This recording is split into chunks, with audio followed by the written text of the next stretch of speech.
वर्साचो सादो काळ 15वें सातोळें सोमार. माथेवा प्रमाणे जेजू क्रिस्ताचे शुभ वर्तमान अध्याय 10 वळी 34 ते 42 आणि अध्याय 11 वळ 1.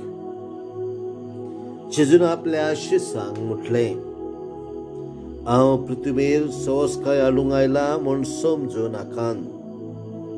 हांव सवस्काय न्हय पूण तलवार हाडूंक आयला. कित्याक पुताक ताच्या बापाय आड, धुवेक तिचे आवय आड, सुनेक तिचे सासू आड दोशी करूंक हांव आयला. मनशाचो दुस्मान ताचोच घरचो लोक.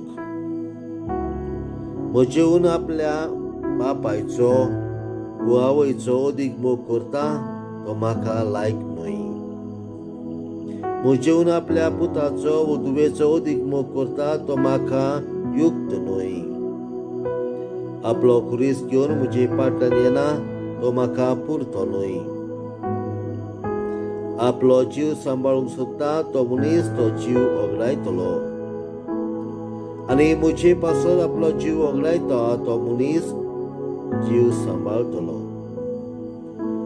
तुमकां येवकार दिता तो म्हाका येवकार दिता, आनी म्हाका येवकार दिता तो म्हाका धाडला ताका येवकार दिता.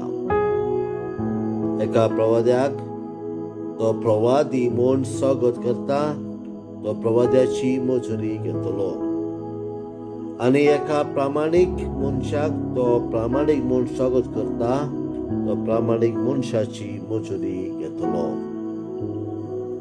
ह्या ल्हानांतल्या एकल्याक तो म्हजो शीस म्हूण थोंड उदकाचो एक पेलो लेगून कोण पिवंक दीत जाल्यार ताका मजुरी मेळ्ळ्या बगर उरची ना म्हूण हांव तुमकां खरेंच सांगता. आनी आपल्या 12 शिसांक उपदेश दिवन सोंपयल्या उपरांत जेजू तांच्या हेरानोग्रांनी शिकवण दिवंक आनी प्रवचन करूंक थंय थान फुडें गेलो.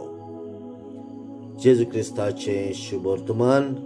वाखांडी तुका क्रिस्ता. नियाळ पृथ्वीच्या बाबा बुनानो, आयच्या शुभ वर्तमान जेजू जायते आमकां सांगता. पयली सुवातेर तो म्हणटा, हांव सवस्काय हाडूंक आयला म्हूण समजूं नाकात. हांव सवस्काय न्हय पूण तलवार हाडूंक आयला.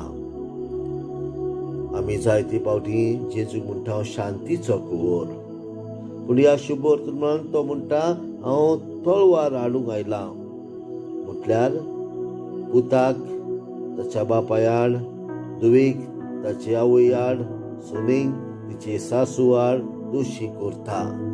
म्हटल्यार जेन्ना कुटुंबान जेजू पासत दुस्पट जाता आनी ताका स्विकारूंक ताच्या कुटुंबांतली मनशां नाकारतात, अशा वेळार तांचे भितर दुस्पट जाता आनी तलवार हाडूंक आयला हें उतर सच जाता.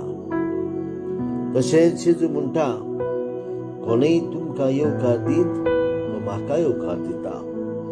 एका प्रवाद्याक म्हूण स्वागत करता तो प्रवाद्याची मजुरी घेतलो.